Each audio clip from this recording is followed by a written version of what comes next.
ghost story video. I finished Roald Dahl's book of ghost stories, so today I have another book, and it is called The Empty House and Other Ghost Stories by Algernon Blackwood. Today I will just be reading The Empty House. I'm not sure how long these stories are going to take compared to the stories in the last book, because the last book I actually physically owned, and this book I'm just reading online, so I have page numbers, so I know how many pages this story is, but the book's not laid out in pages, so I have no idea how long it'll take to read a page. But after this one, I'll know whether to do one or two stories per video, and also, depending on how long this takes, maybe I'll end up reading two. You'll see by the end, but I'm only planning on reading the one. So, this is The Empty House by Algernon Blackwood.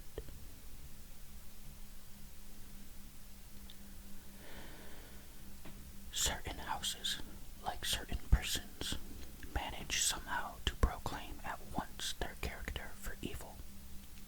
In the case of the latter, no particular feature need betray them.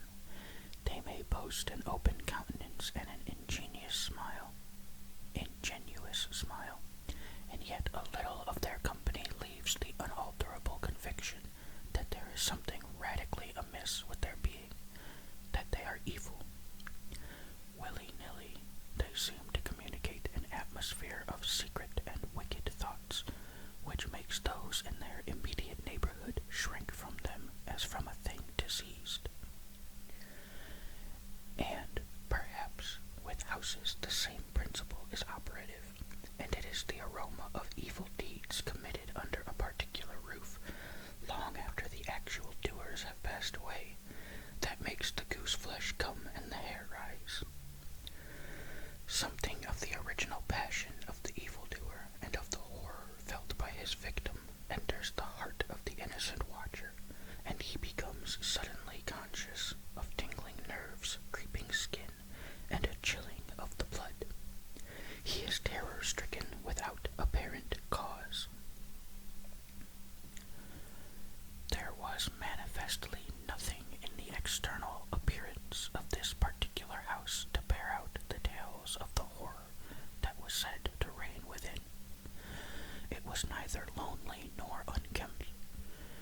It stood crowded into a corner of the square, and looked exactly like the houses on either side of it.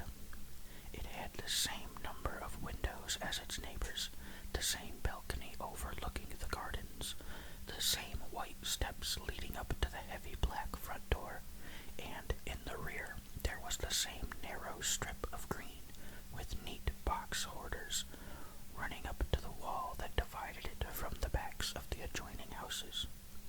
Apparently, too, the number of chimney pots on the roof was the same, the breadth and angle of the eaves, and even the height of the dirty area railings. And yet this house in the square, that seemed precisely similar to its 50 ugly neighbors, was, as a matter of fact, entirely different. Horribly different. Wherein lay this marked, invisible difference is impossible to say. It cannot be ascribed wholly to the imagination, because persons who had spent some time in the house, knowing nothing of the facts, had declared positively that certain rooms were so disagreeable they would rather die than enter them again, and that the atmosphere of the whole house produced in them symptoms of a genuine terror, while the series of innocent tenants who had tried to live in it and been forced to decamp at the shortest possible notice was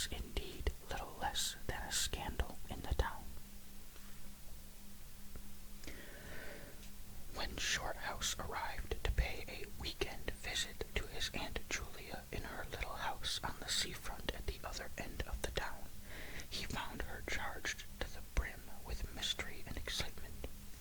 He had only received her telegram that morning, and he had come anticipating boredom, but the moment he touched her hand and kissed her apple-skin wrinkled cheek, he caught the first wave of her electrical condition. The impression deepened when he learned that there were to be no other visitors, and that he had been telegraphed for with a very special object. Something was in the wind, and the something would doubtless bear fruit, for this elderly spinster aunt, with a mania for physical research, for psychical research, had brains as well as willpower, and by hook or by crook she usually managed to accomplish her ends. The revelation was made soon after tea, when she sidled close up to him as they paced slowly along the seafront in the dusk. "I've got the keys," she announced in a delighted yet half-awesome voice. "Got them till Monday."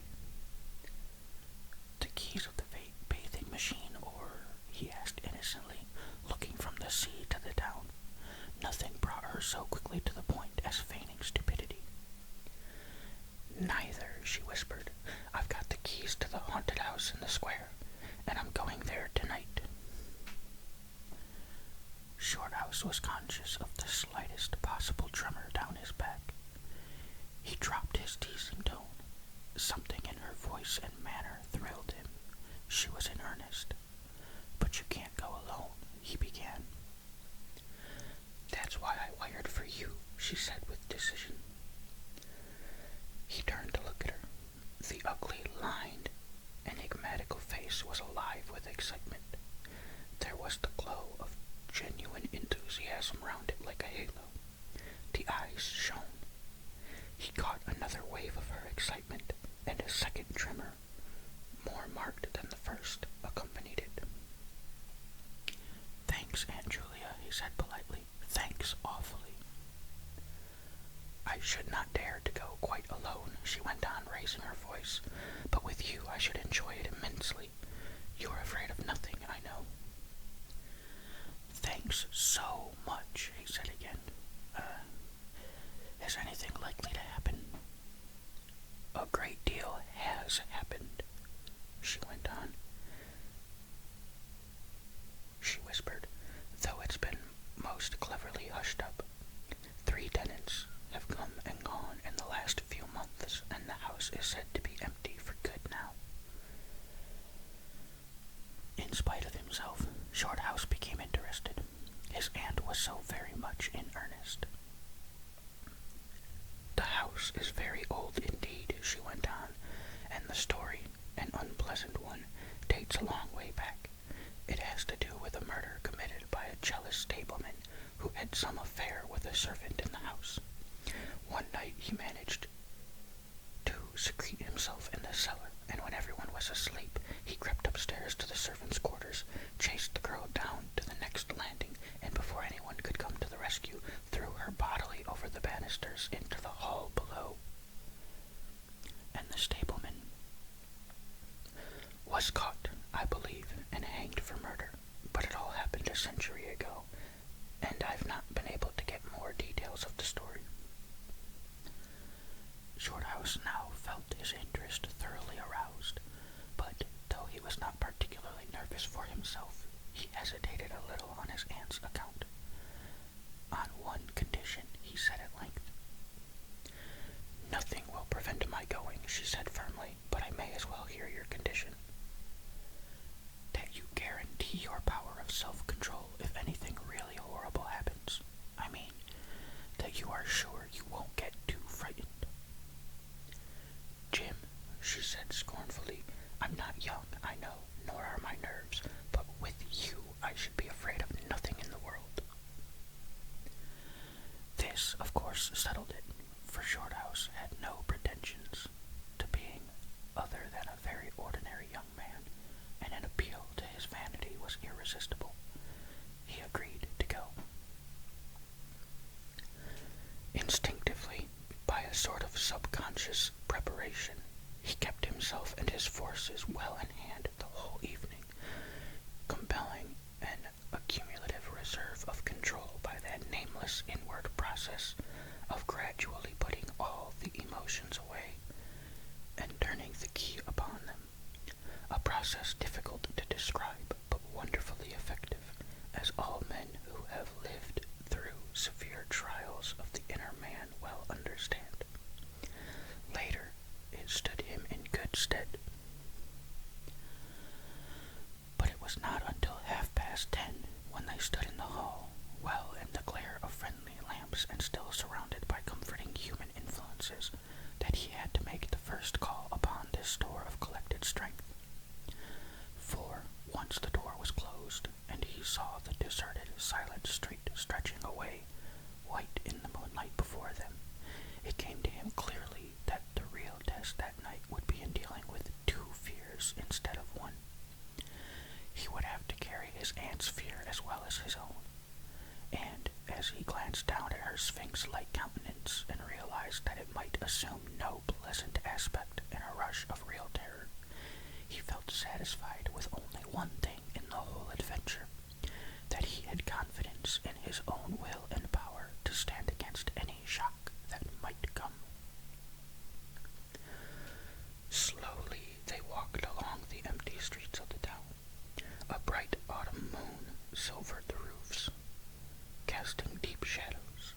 There was no breath of wind, and the trees and the formal gardens by the seafront watched them silently as they passed along. To his aunt's occasional remarks, Shorthouse made no reply, realizing that she was simply surrounding herself with mental buffers, saying ordinary things to prevent herself thinking of extraordinary things. Few windows showed lights, and from scarcely a single chimney came smoke or sparks. Shorthouse had already begun to notice everything, even the smallest details. Presently they stopped at the street corner and looked up at the name on the side of the house full in the moonlight, and with one accord, but without remark, turned into the square and crossed over to the side of it that lay in shadow. "The number of the house is 13, whispered a voice at his side, and neither of them made the obvious reference, but passed across the broad street of moonlight and began to march up the pavement in silence. It was about halfway up the square that Shorthouse felt an arm slipped quietly but significantly into his own, and knew then that their adventure had begun in earnest, and that his companion was already yielding imperceptibly to the influences against them. She needed support. A few minutes later they stopped before a tall, narrow house that rose before them into the night, ugly in shape and painted a dingy white. Shutterless windows, without blinds, stared down upon them, shining here and there in the moonlight. There were weather streaks in the wall and cracks in the paint, and the balcony bulged out from the first floor a little unnaturally. But beyond this generally forlorn appearance of an unoccupied house, there was nothing at first sight to single out this particular mansion for the evil character it had most certainly acquired. Taking a look over their shoulders to make sure they had not been followed, they went boldly up the steps and stood against the huge black door that fronted them forbiddingly. But the first wave of nervousness was now upon them, and Shorthouse fumbled a long time with the key before he could fit it into the lock at all. For a moment, if truth were told, they both hoped it would not open, for they were a prey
was no evidence of retreating footsteps.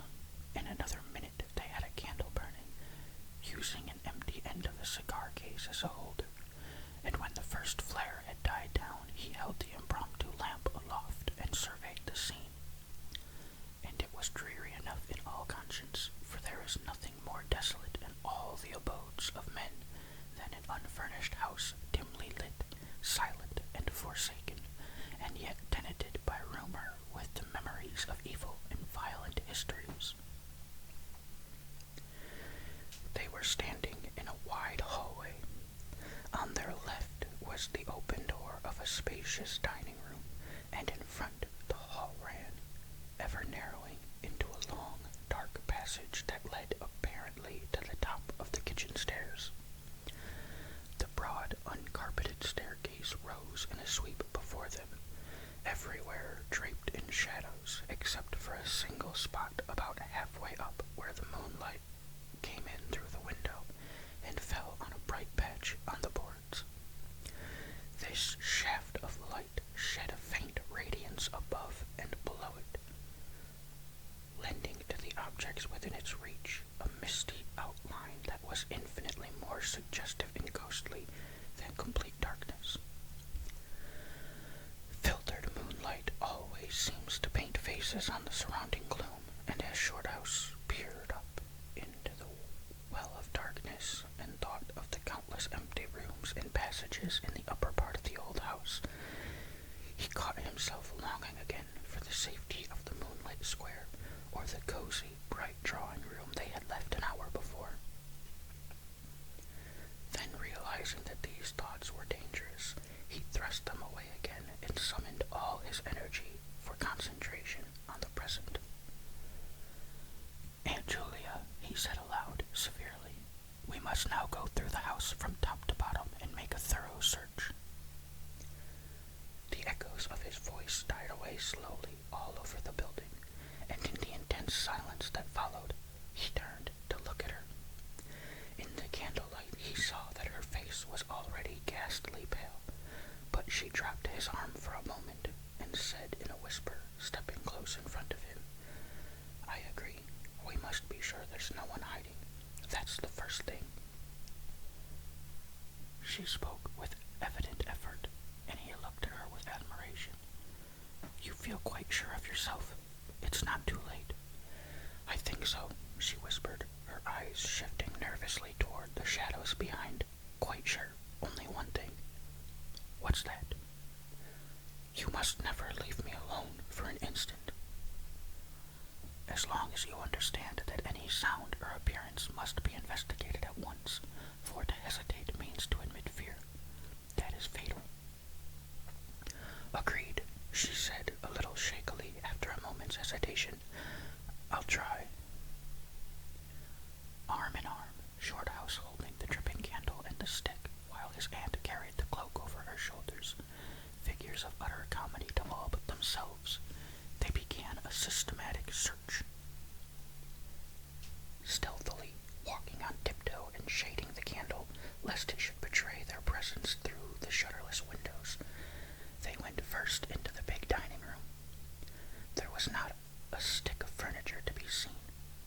Bare walls, ugly mantelpieces, and empty grates stared at them.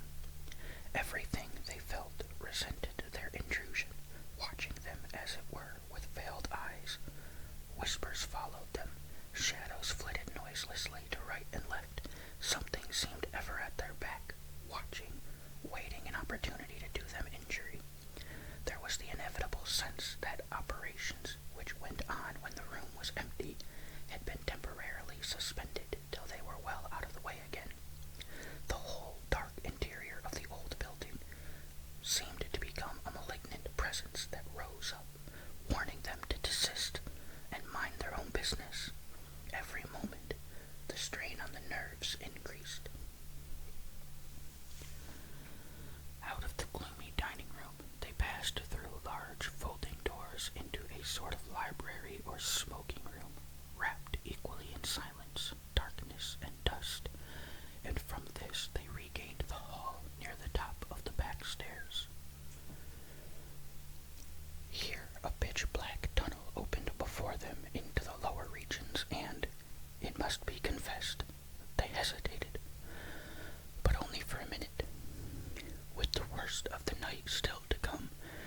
was essential to turn from nothing, Aunt Julia stumbled at the top step of the dark descent. Ill lit by the flickering candle, and even Shorthouse felt at least half the decision go out of his legs. "Come on," he said peremptorily, and his voice ran on and lost itself in the dark, empty spaces below. "I'm coming," she faltered, catching his arm with unnecessary violence. They went a little unsteadily down the stone steps, a cold, damp air meeting them in the face, close and malodorous. The kitchen, into which the stairs led along a narrow passage, was large, with a lofty ceiling.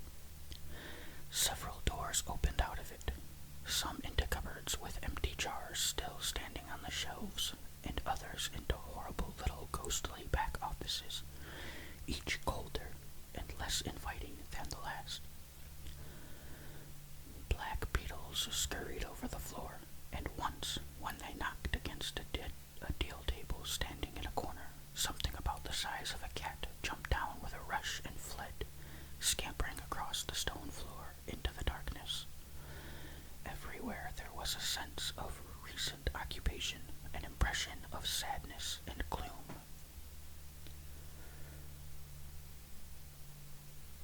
Leaving the main kitchen, they next went towards the scullery. The door was standing ajar, and as they pushed it open to its full extent, Aunt Julia uttered a piercing scream, which she instantly tried to stifle by placing her hand over her mouth. For a second, Shorthouse stood stock still, catching his breath. He felt as if his spine had suddenly become hollow, and someone had filled it with particles of ice. Facing them, directly in their way between the doorposts, stood the figure of a woman. She had disheveled hair and wildly staring eyes, and her face was terrified and white as death. She stood there motionless for the space of a single second. Then the candle flickered and she was gone, gone utterly, and the door framed nothing but empty darkness. "Only the beastly jumping candlelight," he said quickly, in a voice that sounded like someone else's and was only half under control. "Come on, Aunt. There's nothing there." He dragged her forward. With a clattering of feet and a great appearance of boldness, they went on, but over his body the skin moved as if crawling ants covered it, and he knew by the weight on his arm that he was supplying the force of locomotion for two. The scullery was cold, bare, and empty, more like a large prison cell than anything else. They went round it, tried the door into the yard and the windows, but found them all fastened securely. His aunt moved beside him like a person in a dream. Her eyes were tightly shut, and she seemed merely to follow the pressure of his arm. Her courage filled him with amazement. At the same time, he noticed that a certain odd change had come over her face, a change which somehow evaded the power of analysis. "There's nothing here, Auntie," he repeated aloud quickly.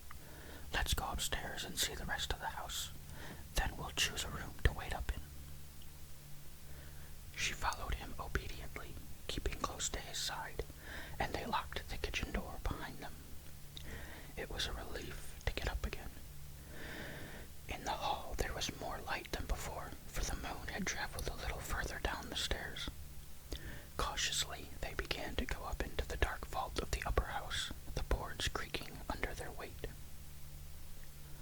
On the first floor they found the large double drawing rooms, a search of which revealed nothing. Here also was no sign of furniture or recent occupancy, nothing but dust and neglect and shadows. They opened the big folding doors between front and back drawing rooms and then came out again to the landing and went on upstairs. They had not gone up more than a dozen steps when they both simultaneously stopped to listen, looking into each other's eyes with a new apprehension across the flickering candle flame. From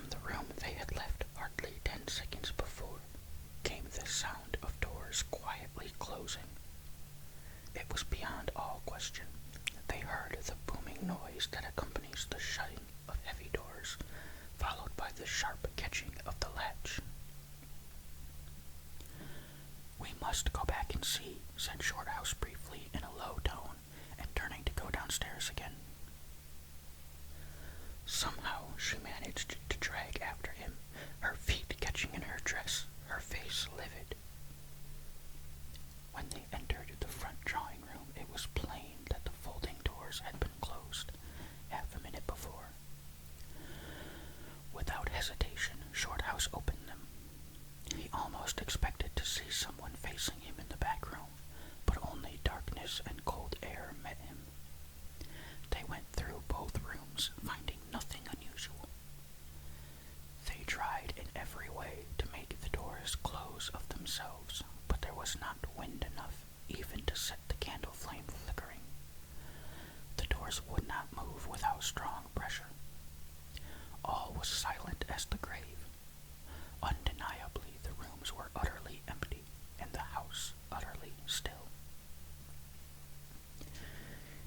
"It's beginning," whispered a voice at his elbow, which he hardly recognized as his aunt's.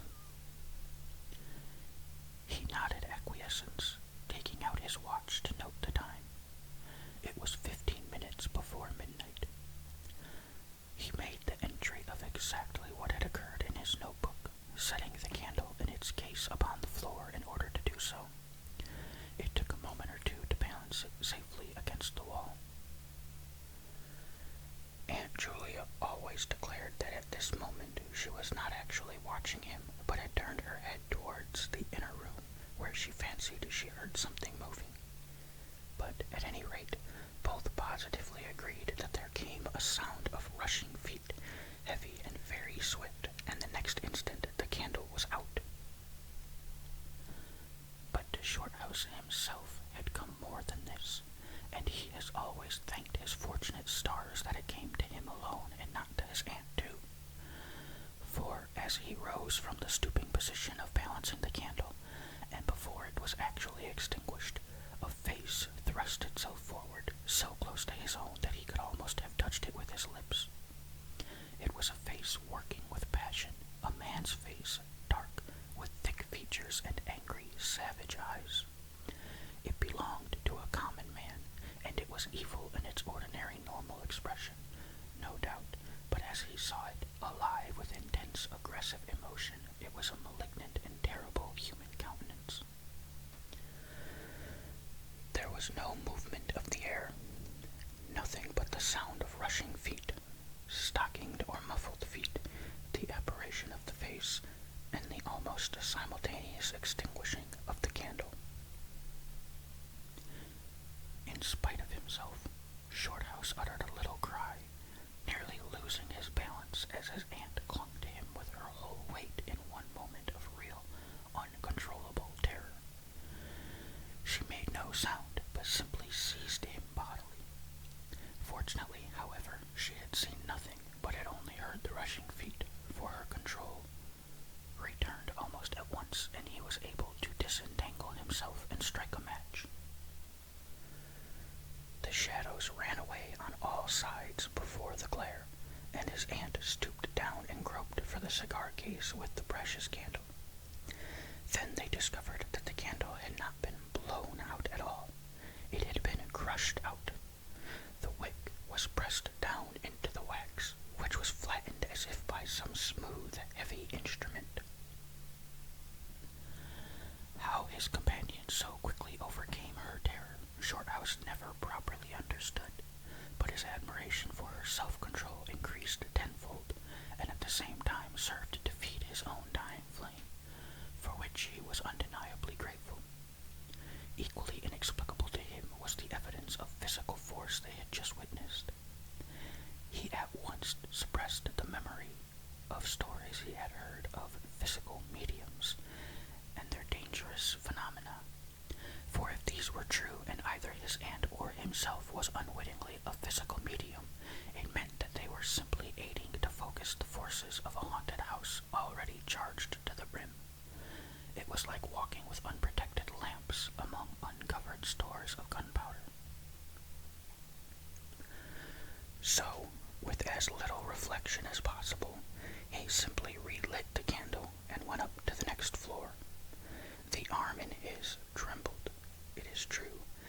his own tread was often uncertain, but they went on with thoroughness, and after a search revealing nothing, they climbed the last flight of stairs to the top floor of all.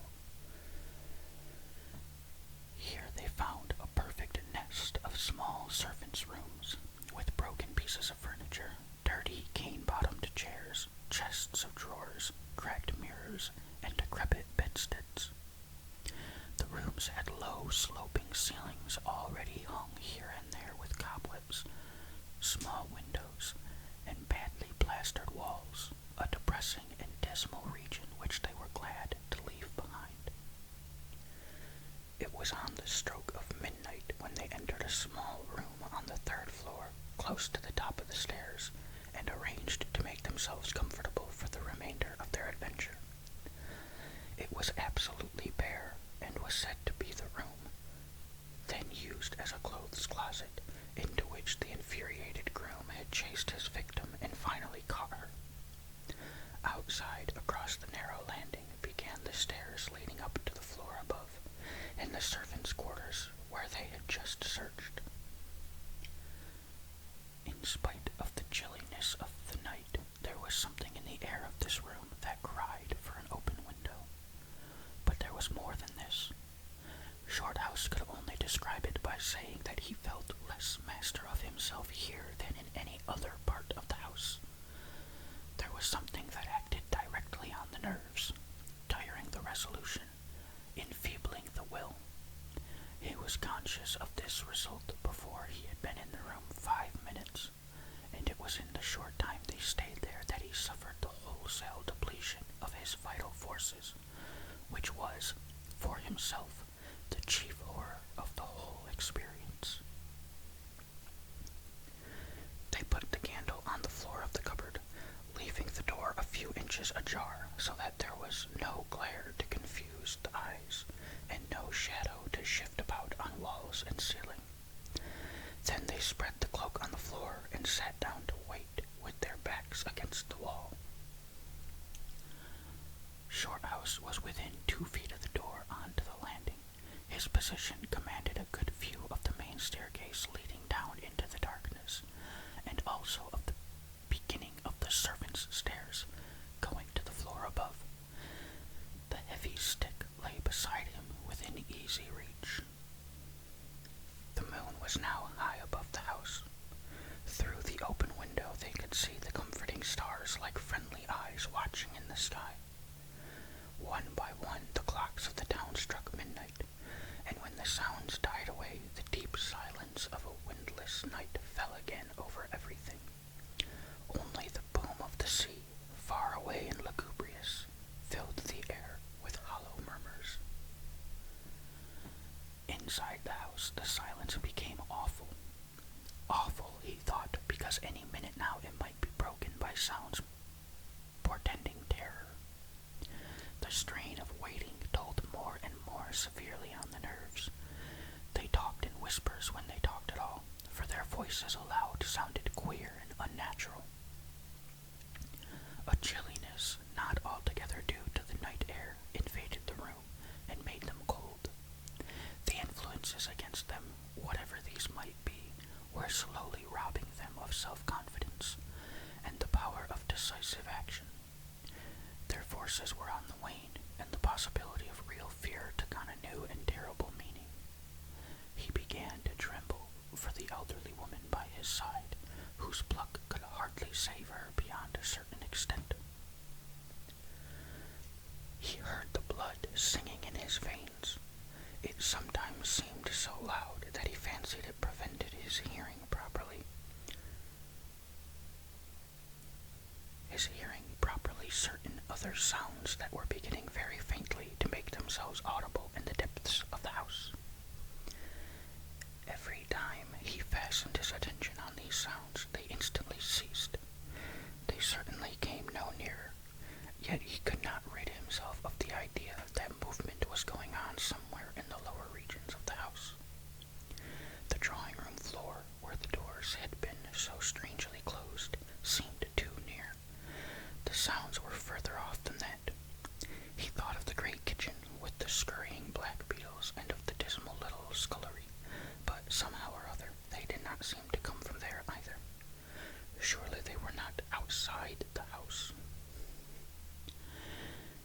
Then, suddenly, the truth flashed into his mind, and for the space of a minute he felt as if his blood had stopped flowing and turned to ice. The sounds were not downstairs at all. They were upstairs. Upstairs, somewhere among those horrid, gloomy little servants' rooms with their bits of broken furniture, low ceilings, and cramped windows. Upstairs where the victim had first been disturbed and stalked to her death. And the moment he discovered where the sounds were, he began to hear them more clearly. It was the sound of feet, moving stealthily along the passage overhead, in and out among the rooms, and past the furniture. He turned quickly to steal a glance at the motionless figure seated beside him, to note whether she had shared his discovery. The faint candlelight coming through the crack in the cupboard door threw her strongly marked face into vivid relief against the white of the wall. But it was something else that made him catch his breath and stare again. An extraordinary something had come into her face and seemed to spread over her features like a mask. It smoothed out the deep lines and drew the skin everywhere a little tighter so that the wrinkles disappeared.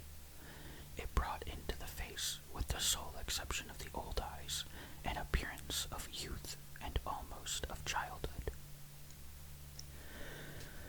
He stared in speechless amazement that was dangerously near to horror. It was his aunt's face indeed, but it was her face of 40 years ago, the vacant, innocent face of a girl.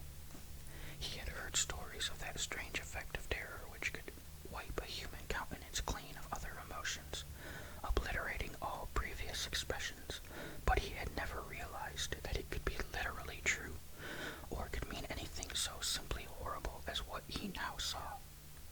For the dreadful signature of overmastering fear was written plainly in that utter vacancy of the girlish face beside him, and when, feeling his intense gaze, she turned to look at him, he instinctively closed his eyes tightly to shut out the sight. Yet, when he turned a minute later, his feelings well in hand, he saw to his intense relief another expression. His aunt was smiling, and though the face was deathly white, the awful veil had lifted and the normal look was returning. Anything wrong was all he could think of to say at the moment, and the answer was eloquent, coming from such a woman. "I feel cold, and a little frightened," she whispered. He offered to close the window, but she seized hold of him and begged him not to leave her side even for an instant. "It's upstairs, I know," she whispered with an odd half-laugh, "but I can't possibly go up." But Shorthouse thought otherwise, knowing that in action lay their best hope of self-control. He took the brandy flask and poured out a glass of neat spirit, stiff enough to help anybody over anything. She swallowed it with a little shiver. His only idea now was to get out of the house before her collapse became inevitable, but this could not safely be done by turning tail and running from the enemy. Inaction was no longer possible. Every minute he was growing less master of himself, and desperate, aggressive measures were imperative without further delay. Moreover, the action must be taken towards the enemy, not away from it. The climax, if necessary and unavoidable, would have to be faced boldly. He could do it now, but in 10 minutes he might not have the force left to act for himself, much less for both. Upstairs, the sounds were, meanwhile, becoming louder and closer, accompanied by occasional creaking of the boards. Someone was moving stealthily about, stumbling now and then awkwardly against the furniture.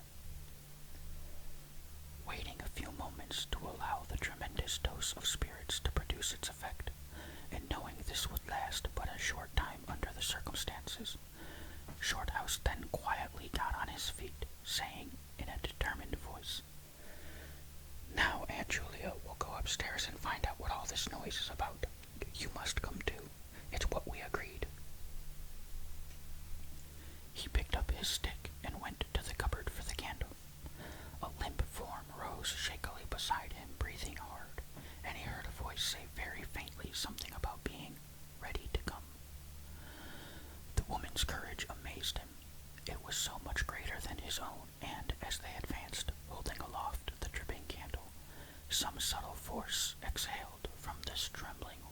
faced old woman at his side that was the true source of his inspiration.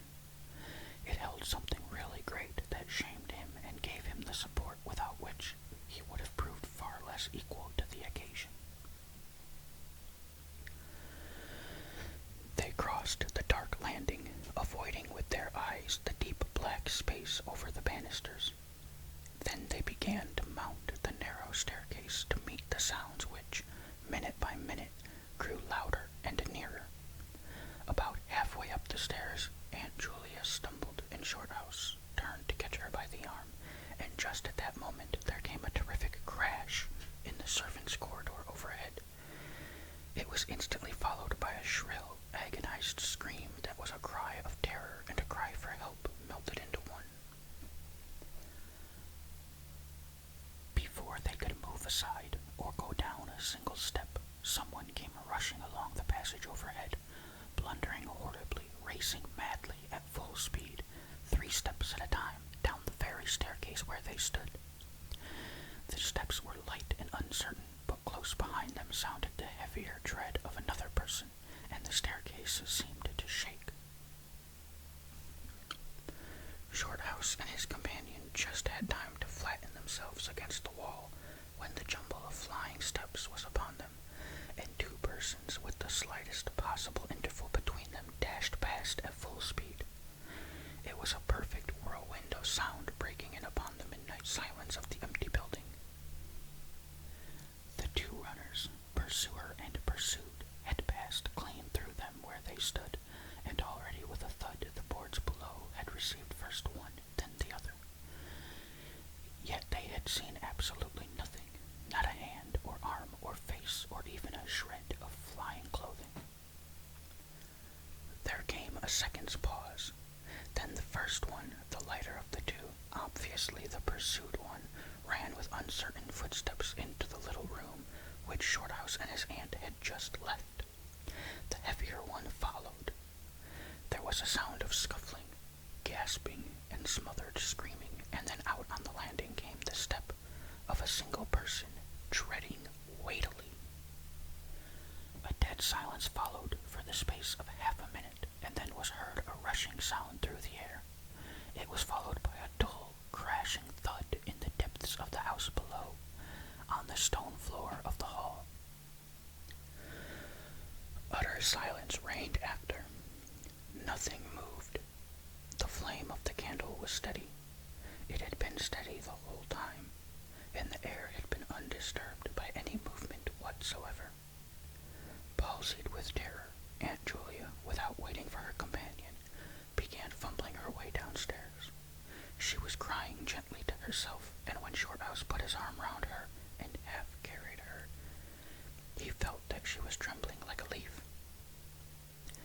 He went into the little room and picked up the cloak from the floor, and, arm in arm, walking very slowly, without speaking a word or looking once behind them, they marched down the 3 flights into the hall. In the hall they saw nothing, but the whole way down the stairs they were conscious that someone followed them, step by step. When they went faster, it was left behind, and when they went more slowly, it caught them up. But never once did they look behind to see, and at each turning of the staircase they lowered their eyes for fear of the following horror they might see upon the stairs above. With trembling hands, Shorthouse opened the front door, and they walked out into the moonlight and drew a deep breath of the cool night air blowing in from the sea.